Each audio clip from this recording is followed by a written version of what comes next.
The alarm blared at 5:15 a.m., yanking Mia Carter out of sleep in her cramped Brooklyn studio. At 29, she'd mastered the art of mornings: 15 minutes to shower, 10 to throw on her faded black uniform, 5 to brew coffee strong enough to wake the dead, and 23 minutes on the subway to her first cleaning gig in Midtown Manhattan. Her scruffy orange tabby, Rusty, stretched across the bed as dawn crept through the blinds. "Another day, another buck, huh, buddy?" she muttered, scratching his ears. Mia's fridge door was a masterpiece of organization. Post-its, mapping out her week. Monday to Wednesday, scrubbing corporate offices. Thursdays at a swanky Upper West Side condo, and Fridays bouncing between weekend homes in the Hamptons for the rich and restless. Tucked on the wall behind a crooked frame was her nursing degree, a relic of a life derailed. 6 years ago, at 23, she'd been on track to climb the ranks in a Queens hospital ER until her dad's Parkinson's diagnosis flipped her world upside down. She'd quit to care for him, burning through her savings over 4 grueling years. "You're doing good, kid," she'd tell herself in the mirror, pinning her dark hair into a tight bun. Dad would have said so.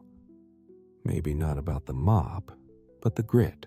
After he passed, the medical bills crushed any chance of going back to nursing. Cleaning paid the rent, kept the lights on, and let her rebuild, one scrubbed toilet at a time. It wasn't the dream, but Mia tackled it with the same quiet resolve that had carried her through her dad's decline. On the train, she scrolled her beat-up phone, double-checking the day's jobs. A last-minute add-on popped up, a glitzy fundraiser at the Langley estate in the Hamptons. Time and a half pay. Perfect to cover Rusty's latest vet bill after he'd hacked up half her rug. Her supervisor's text buzzed through. "Langley crowd's a nightmare. Head down, work fast, get out. Worth it, though." By evening, Mia had already knocked out 2 shifts when she rolled up to the Langley mansion. The place screamed money. Acres of manicured lawns, a sprawling colonial decked out with marble columns and chandeliers that probably cost more than her childhood home. "Bathrooms and floors," the crew chief barked, tossing her a bucket and gloves. "Stay out of sight. They don't want to know who keeps their palace shiny." Mia nodded, slipping on the yellow gloves that felt like a second skin. She paused for a second, taking in the excess. Vases of lilies that could have paid her rent, paintings she'd never afford. She didn't hate these people. Resentment took too much effort. But their ease, the way they floated through this world like it was theirs by birthright, sometimes made her wonder. "Focus, Mia," she whispered, lugging her supplies. "One night, in and out." She had no clue this gig would split her life into a before and after. The last time she'd kneel, unseen, for people who thought their bank accounts made them gods. The fundraiser was in full swing when Mia got called to mop up a spill in the grand hall. Guests in tailored suits and shimmering gowns mingled under a chandelier that threw light like a disco ball on steroids. She wove through the crowd, eyes down, blending into the background, until she crouched by the fireplace to tackle a puddle of spilled rosé. Well, what's this?" A voice boomed, sharp and smug.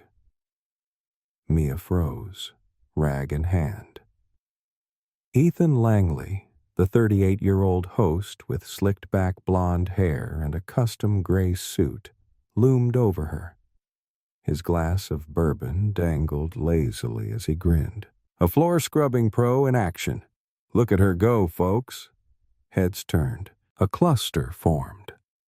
Men with cufflinks worth her yearly salary, women dripping in pearls. Mia kept scrubbing, praying he'd move on. He didn't. "Such dedication," Ethan drawled, loud enough to pull laughs from his audience. "You could study this one in the wild." A woman in a gold dress giggled, leaning in. "Do they ever wonder what it's like to be us? To live like this?" Ethan smirked, crouching slightly. "What's your name, sweetheart?" "Mia," she said, voice level, eyes on the floor. "Mia," he echoed, like she was some rare bug. "Short for something fancy, I bet. Tell me, Mia, what's the big dream? Polishing floors forever? Or maybe snagging a rich husband?" The crowd tittered. Mia finally looked up, locking her steady hazel eyes on his. Ethan blinked, caught off guard. "I think about doing my job right," she said, "and going home to my cat." Laughter exploded, Ethan leading the charge. "Oh, that's rich. The simple life for the simple girl." Her face burned, but she kept her cool, sliding her bucket to the next spot. 3 years of cleaning for the elite had taught her one thing. Invisibility was her shield. What she didn't know, as she worked through the jeers, was that shield was about to shatter, and the people laughing would soon eat their words. 3 years slipped by, steady and unglamorous. Mia's life settled into a rhythm. Manhattan offices, early mornings, Rusty purring on her lap at night. She ditched the Hamptons gigs after that night at Langley's, sticking to jobs where she could scrub in peace. No spotlight, no snobs. Ethan's mocking grin still flickered in her mind sometimes, not as a wound, but a dull ache, like a bruise that never fully fades. "You're better than those jerks," her friend Tara said over coffee one Saturday. Tara, a 32-year-old cleaner who'd seen the whole fiasco, was Mia's rock. "They're all flash, no soul." Mia shrugged, sipping her latte. "I don't think about them much." It wasn't true. Sometimes she wondered what hid behind their polished masks, what hollow spots they filled with champagne and cruelty. Back home, a letter waited on her counter. She tore it open, skimming the legalese. Her dad's old friend, a quiet inventor, had passed and left her everything. A small fortune tied up in patents she didn't even know existed. Overnight, Mia Carter, former nurse, current cleaner, became a billionaire. She didn't rush to buy a mansion or a jet. Instead, she paid off her debts, got Rusty top-notch care, and started a foundation for caregivers like she'd been. Word spread. When Ethan Langley heard, he tried to play it off at his next gala. "That maid? A fluke," he scoffed, but his smirk faltered. Mia didn't show up to gloat. She didn't need to. She was busy building something real, towering over them all, not with money, but with the kind of strength they'd never understand. Here's a continuation and rewritten version of the story incorporating the additional details you provided, with new character names, an age range of 20-40, and an American English storytelling style. The character count is targeted between 6,000 and 7,500 characters, approximately 1,500 words. This version builds on Mia Carter's journey, weaving in the new plot points seamlessly. Mia Carter's tiny Brooklyn studio remained her safe haven, even as her life teetered on the edge of chaos. At 29, she'd spruced it up a little. New curtains from a discount store, a beat-up couch she'd refinished from a stoop sale, and a stack of second-hand nursing textbooks she pored over to keep her skills sharp, even if the hospital was a distant memory. "You still thinking about going back?" Tara asked one afternoon, catching Mia's gaze drifting out the smudged window. "Sometimes," Mia shrugged, stirring her coffee. Recertification's a fortune, though. Maybe one day. That evening, hauling groceries up the 5 flights to her walk-up, Mia spotted a notice taped to her door. Her stomach sank as she read it. The building had been sold, and rent was jumping 40% in 3 months. "Perfect," she muttered, stepping inside as Rusty wove between her legs. Her budget was already razor thin. This wasn't a hiccup. It was a brick wall. Over the next few weeks, she picked up extra shifts, applied for better-paying gigs, and still came up short. Moving farther out would mean a brutal commute and even less sleep. Standing at her kitchen counter, calculator in hand, a strange calm washed over her. She'd clawed her way back from nothing after her dad's illness. She could do it again. "We've got this, Rusty," she said, ruffling the old cat's fur. "Change just shoves us forward, right?" She had no idea how massive that shove was about to be, or that fate was already knocking. 3 sharp raps echoed through her apartment at 7:13 p.m. on a Tuesday. Rusty bolted under the bed, odd for a cat who usually sniffed out visitors. Through the peephole, Mia saw a man in his late 30s, maybe 38, in a tailored suit that screamed quiet money, not the loud Hamptons kind. "Miss Mia Carter?" he asked when she cracked the door, chain still latched. "Yeah. Who are you?" "James Dalton, Dalton Pierce and Associates, attorneys at law." He slid a crisp business card through the gap. "I need to discuss an urgent matter about your great-uncle, Henry Grayson." Mia frowned, inspecting the card. "I don't have a great-uncle Henry." His face stayed steady. "May I come in? I promise this isn't a mistake." Against her gut, she unhooked the chain. Something about his calm vibe didn't scream con artist. He settled at her wobbly dining table, pulling a leather portfolio from his briefcase. "Miss Carter, did you know your mom's mom had a brother?" "Grandma Ellen? She died before I was born. Mom barely talked about her family." "Not surprising," James said, adjusting his glasses. "Henry Grayson left the States in '65 after a falling out. Moved to Germany, invested in tech startups, and built Grayson Dynamics over decades." Mia's brow furrowed. "The company? Like drones and medical tech?" "Exactly," he nodded. "Henry passed 3 months ago at 95. No wife, no kids. Despite the family rift, he kept tabs on his sister's line." He slid a document across the table. "After his death, his will kicked off a messy estate process. We've confirmed you're the last living descendant of Ellen Grayson Carter, Henry's sister." Mia stared at the paper, legal jargon blurring together. "Mr. Dalton, this—" "James," he cut in, voice softening. "Henry left an estate worth about $4.2 billion. You're his sole heir." The room spun. "That's insane." "It's real," he said, stacking more papers. "We've spent months verifying your identity, securing assets. By tomorrow, $50 million hits an account in your name. This," he set a sleek black credit card down, "is tied to a $500,000 temporary fund for immediate use." Mia gaped at the card like it might bite. "Why me? Why now?" "Henry was specific," James said.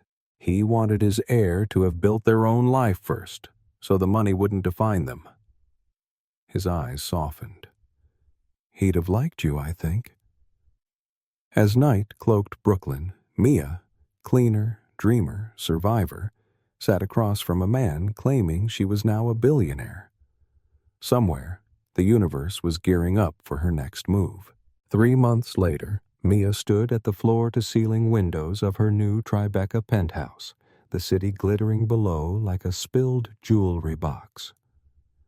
Rusty sprawled on a custom cat tower, oblivious to their leap from broke to loaded.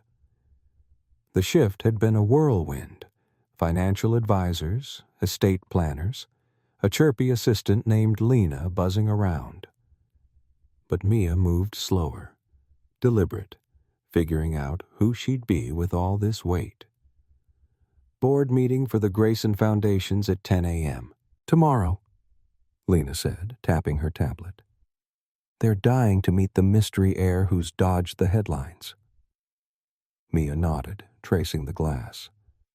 The foundation, her first big play, focused on healthcare gaps, especially for caregivers like she'd been.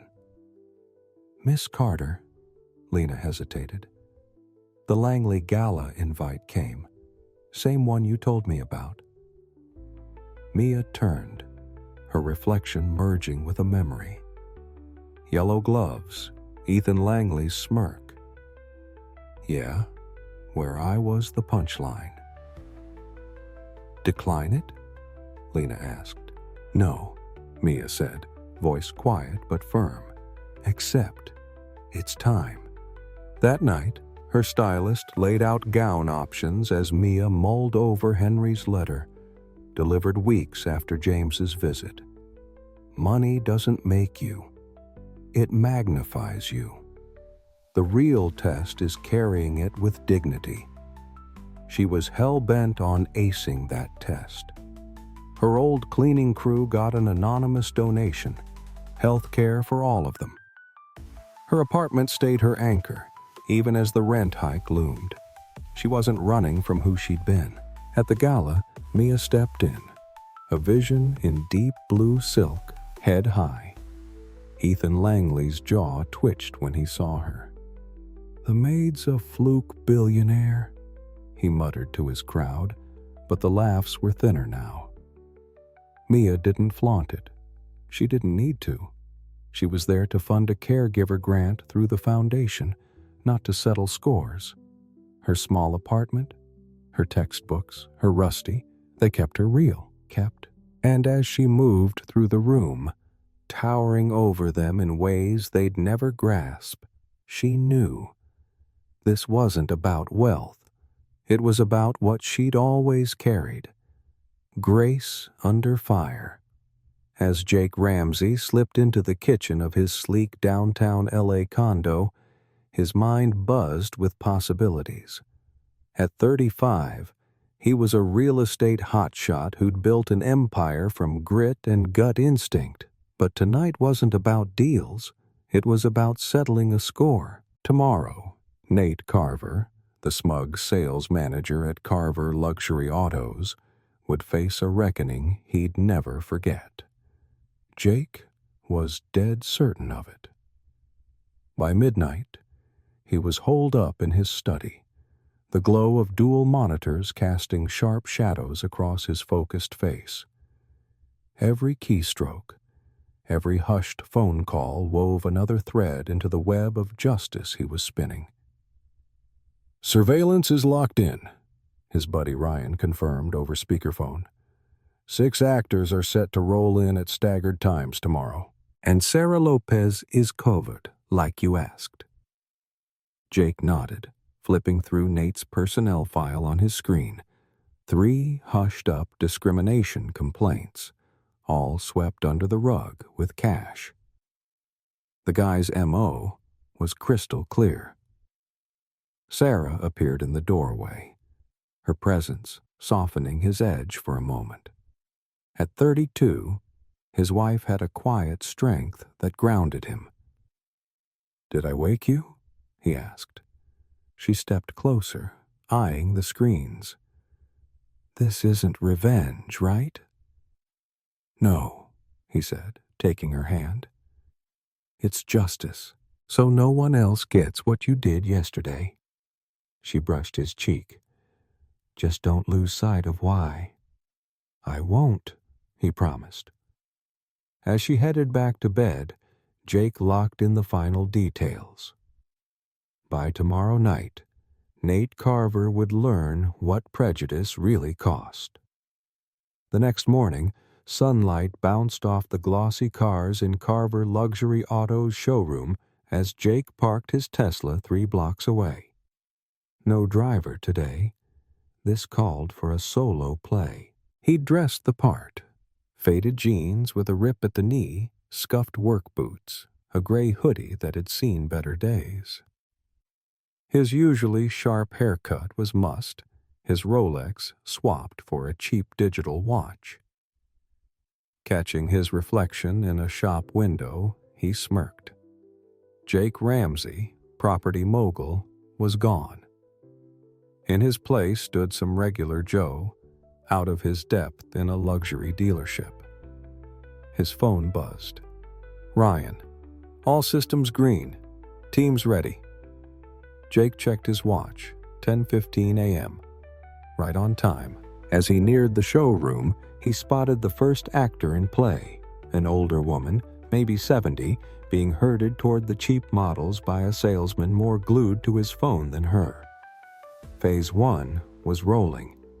Jake stepped inside, channeling a mix of awe and nerves, letting his eyes linger on a matte black supercar with a price tag that could buy a small house. It took 47 seconds for Nate Carver to clock him. Jake had his face memorized. Late 30s, sandy hair streaked with gray, a fake tan screaming country club vibes. Nate elbowed a junior salesman, smirking in Jake's direction. Jake played dumb, tracing the car's hood like it was a holy relic. Can I help you find something more realistic? Nate's voice dripped with disdain. Jake turned, feigning shock. Just browsing, thanks. That beauty starts at $140,000, Nate said, stretching each digit like Jake was slow. Maybe the used lot's more your speed. Jake swallowed the urge to snap, channeling Sarah's humiliation instead. I'd like to test drive it, actually. Nate's grin stiffened. We need pre-qualification, proof of income, credit check. Your site says test drives are open to all prospects, Jake countered, keeping his tone even. 2 salesmen drifted over, forming a tight triangle around Nate, a move Sarah had described meant to intimidate. Look, Nate said, dropping the fake charm. We both know you're not buying this. Let's not waste time. How do you know what I can afford? Jake asked, genuinely curious despite knowing the answer. Nate's eyes raked over Jake's outfit, his sneer sharpening. Experience. We spot time wasters a mile off, folks who don't belong here. There it was, the same garbage Sarah had eaten yesterday, served up raw. Jake glanced at his watch. 10:23 a.m., time for Phase 2. Folks who don't belong, Jake echoed, letting the words hang. He felt Sarah's sting deeper now, a visceral echo of her story. So you can tell just by looking? Nate swapped smug looks with his crew. Happens daily. People roll in, playing pretend with cars they can't touch, while real buyers wait. Right on cue, the older woman, Mrs. Claire Evans, a retired theater pro and Sarah's aunt, raised her voice across the showroom. I've been waiting 20 minutes to talk about that luxury SUV. The salesman flinched. Ma'am, as I said, it might be out of your range. And how'd you figure my range? She shot back, her voice cutting through the hum. At the same time, a sharp-dressed black couple by the crossovers, budget well into 6 figures, got steered toward the budget beaters. The showroom was turning into a live-action exposé of Carver's rotten core, orchestrated but real. Through the glass doors, Jake caught a news van rolling up. What's going on? Nate muttered, distracted. Jake checked his watch. 10:28 a.m. Justice, he said simply. The doors swung open, and Kelly Ortiz marched in, cameraman trailing, press badge flashing. "We're doing a segment on discrimination in high-end retail," she announced, zeroing in on Claire. "I hear you've had some trouble today." Nate's tan faded fast. "This is private property." "With public access," Kelly fired back. "We've gotten multiple tips about Carver Autos this morning." The actors chimed in, Claire, the couple, others, each story stacking up, while real customers gawked, some nodding like they'd seen it before. Nate spun on Jake, suspicion dawning. "Who are you?" Jake straightened, shedding the timid act. His posture shifted, eyes hardened. Even in ratty clothes, he radiated control. "Someone you should have respected," he said. "Like everyone who walks in here." Nate blinked, thrown. "What is this?" "A lesson in judging books by covers," Jake said, voice carrying. Sarah stepped through the entrance, poised in a simple black dress, her quiet grace cutting through the mess. "Yesterday," Jake continued, "my wife came here for a car. You didn't serve her, you humiliated her, then kicked her out." Nate's face clicked with recognition. "Wait, there's a mix-up." "No mix-up," Jake cut in. "It's on tape, every word, every sneer." Ryan strolled up, tablet in hand, playing footage of Sarah's run-in. Nate's dismissive tone, the triangle of goons, the walk of shame. The showroom went dead quiet. Nate stammered, but Jake wasn't done. "You'll hear from my lawyers, discrimination suits, PR nightmare. And that's just the start." He nodded to Kelly. "Enjoy the spotlight." As Jake and Sarah left, Nate stood frozen, the cameras rolling, his kingdom crumbling. Tomorrow wouldn't just be a day he'd never forget. It'd be the day he learned consequences don't care about your title. Mia Carter's landlord was floored when an anonymous renovation fund hit the building's account, ensuring tenants like her wouldn't get priced out of their Brooklyn walk-up. At 29, Mia had learned wealth was like a river. It could nurture or swamp you depending on how you channeled it. Standing in her new Tribeca penthouse, she sifted through gown options for the upcoming Langley Gala. She bypassed the flashiest one, picking a deep green dress with understated elegance that mirrored her quiet strength. As she got ready for bed in a home that was luxurious yet intentionally low-key, Mia knew her return to the Hamptons wasn't about payback. It was about owning her story, not just as a billionaire, but as a woman who'd wrestled with hardship and still chose compassion. The Langley estate shimmered under the twilight sky as Mia's driver wound down the private drive. Through the tinted window, she clocked the same pristine lawns she'd once tended, now stepping into the scene as a guest, not a ghost. "We're here, Ms. Carter," her driver said, easing up to the entrance where valets in sharp uniforms snapped to attention. Mia smoothed her gown, its subtle sheen a choice that screamed confidence, not cash. No gaudy jewels, just the poise of someone who'd stopped needing to prove anything. The second her boots hit the marble steps, heads swiveled. Whispers trailed her like a wake. Not about the cleaner they'd mocked 3 years ago, but the enigmatic Grayson heiress finally showing her face after inheriting a fortune that could buy half the coast. "Ms. Carter, welcome!" The event coordinator chirped, ticking her name off the list. "Mr. Langley will be thrilled you made it." Inside, the ballroom was a time capsule.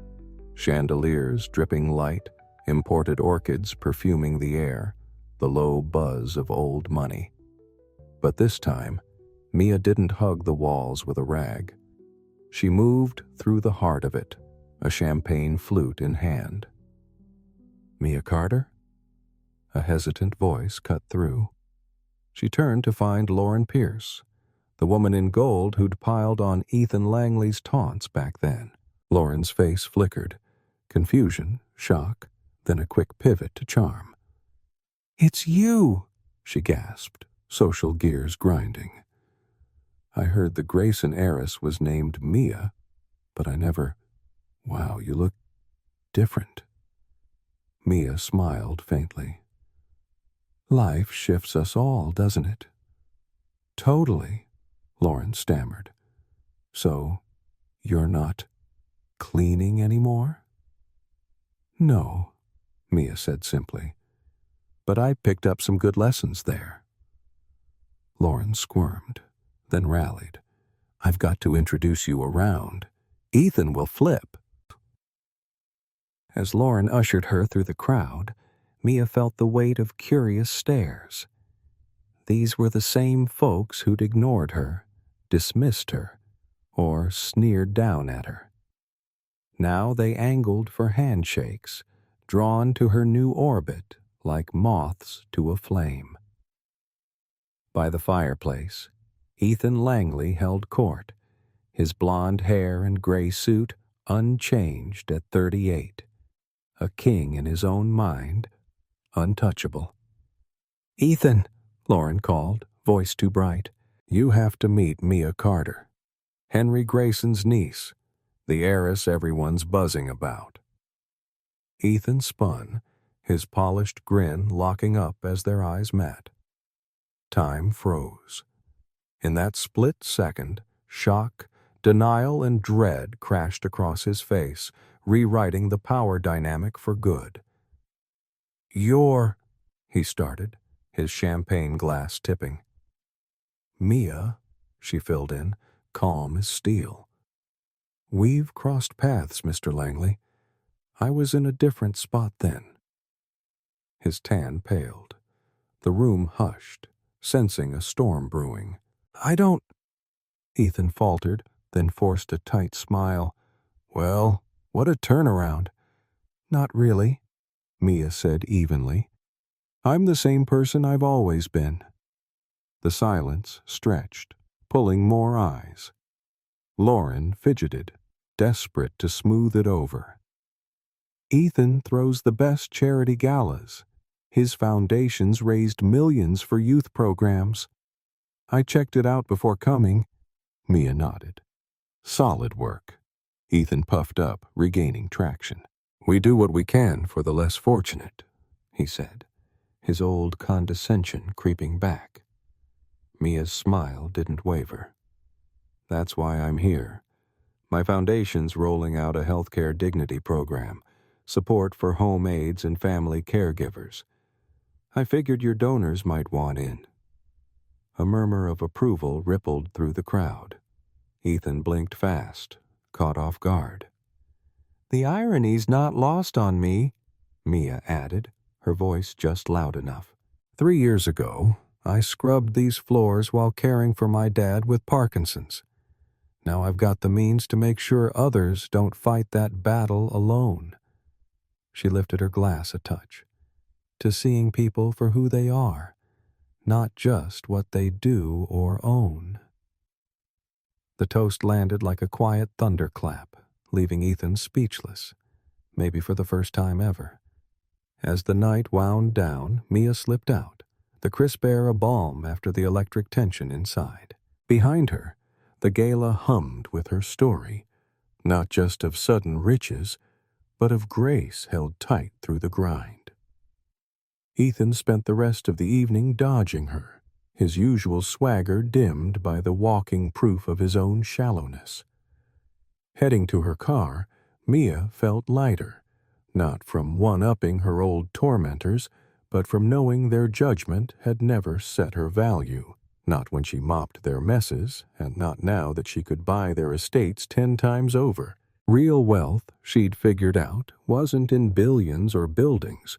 It was in treating people right, no matter their gig, in keeping empathy alive even with power in your pocket, and in never forgetting your roots, no matter how high you climbed.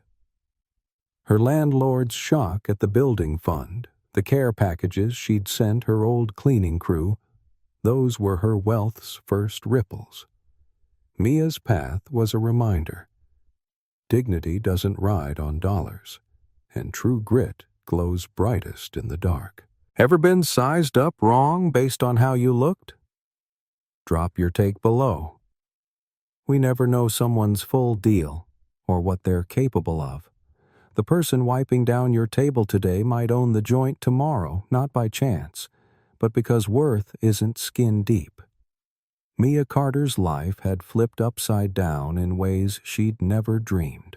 At 29, she'd gone from scrubbing floors in Brooklyn to staring out the floor-to-ceiling windows of her Tribeca penthouse, the city's lights sprawling below like a living map. Her scruffy cat, Rusty, sprawled on a custom perch, clueless about their leap from scraping by to swimming in billions. After her great-uncle Henry Grayson's fortune landed in her lap, $4.2 billion from a tech empire she hadn't even known existed, Mia could have drowned in the excess. But she didn't. She'd learned something sharper, something her dad's slow fade from Parkinson's had burned into her.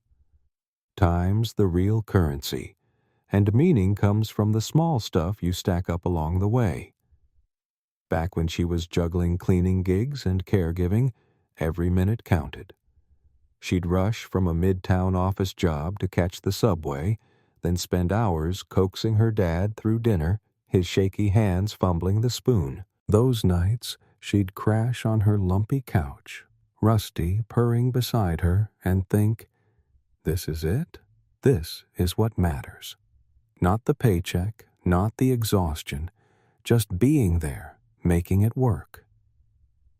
Now, with more money than she could spend, that lesson stuck. Wealth could buy a penthouse, but it couldn't buy back a single second of those quiet, brutal moments with her dad. So Mia decided to wield her billions like she'd wielded her time, deliberately, with purpose. Her landlord had nearly choked when an anonymous fund hit the building's account, covering renovations and locking in rents so folks like her old neighbors wouldn't get shoved out. "Who does that?" he'd muttered, baffled. Mia just smiled to herself. She'd also quietly bankrolled health care for her former cleaning crew, remembering the late nights they'd swapped stories over lukewarm coffee, small moves, big ripples, because she knew life wasn't about the grand gestures. It was about the minutes you gave, the little wins you built. The Langley Gala loomed on her calendar, a glitzy Hamptons affair she'd once worked as an invisible hand. This time, she'd roll up as Mia Carter, Grayson heiress. Prepping in her understated penthouse, she skipped the over-the-top gowns her stylist pushed, picking a sleek navy dress that felt like her. Simple, strong. Revenge wasn't the goal. She wasn't out to rub Ethan Langley's nose in her rise from mop to mogul. She wanted to stand tall in who she'd always been, a woman who'd learned to squeeze meaning from every ticking second, whether she was broke or loaded. The estate glowed against the dusk as her driver pulled up the winding drive. Through the window, Mia clocked the manicured hedges she'd once dusted with sweat. Now she was here as a guest. "We've arrived, Ms. Carter," her driver said, easing to a stop where valets buzzed like bees. She stepped out, heels clicking on marble, her dress catching the light just enough. No diamonds, no flash, just a quiet vibe that said she didn't need to shout her worth. Heads turned as she climbed the steps, whispers chasing her. Grayson heiress. Billionaire out of nowhere. Not cleaning girl anymore. "Ms. Carter, so glad you could join us," the coordinator beamed, checking her off the list. "Mr. Langley will be over the moon." Inside, the ballroom was a time machine. Chandeliers blazing, roses scenting the air, the hum of privilege thick as ever. But Mia didn't slink along the edges this time. She cut through the crowd, a champagne flute in hand, owning the space. "Mia Carter?" A shaky voice piped up. she turned to see Lauren Pierce, the gold-dressed snob who'd egged Ethan on 3 years back. Lauren's eyes widened, shock, then a clumsy pivot. "It's you! I heard the Grayson heir was Mia, but... Wow, you're different." "Time changes us," Mia said, her tone light but steady. "You're not cleaning anymore, huh?" Lauren fumbled. "Nope," Mia replied, "but I learned a lot back then." Lauren flushed, then rallied. "Ethan's gotta meet you. He'll freak." She tugged Mia toward the fireplace where Ethan Langley, 38 and smug as ever, held court in his tailored gray suit. "Ethan," Lauren chirped, "this is Mia Carter, Henry Grayson's niece, the heiress everyone's talking about." Ethan spun, his grin icing over as their gazes locked. Time stalled. His face cycled through disbelief, panic, and a slow dawning oh crap moment that flipped the script. "You're—" he started, glass wobbling. "Mia," she said coolly, "we've met. Different circumstances." His tan faded fast. The room hushed, sensing a showdown. "I don't—" Ethan stammered, then forced a laugh. "What a glow-up!" "Not really," Mia said. "I'm still me." Lauren squirmed as the silence grew, more eyes drifting their way. "Ethan's galas are legendary," she blurted. "Millions for kids' programs." "I saw that," Mia nodded. "Good stuff." Ethan puffed up a bit. "We do our part for the little people," he said, that old condescension sneaking in. Mia's smile stayed even. "That's why I'm here. My foundation's kicking off a time and care project, support for caregivers, home aides, the folks who keep life running. Thought your donors might bite." A few guests murmured approval. Ethan blinked, thrown. "Funny thing," Mia added, her voice carrying just right. 3 years ago, I mopped this floor while my dad slipped away. Every minute I had with him mattered more than anything. Now I've got the cash to give others that time back." She raised her glass a hair.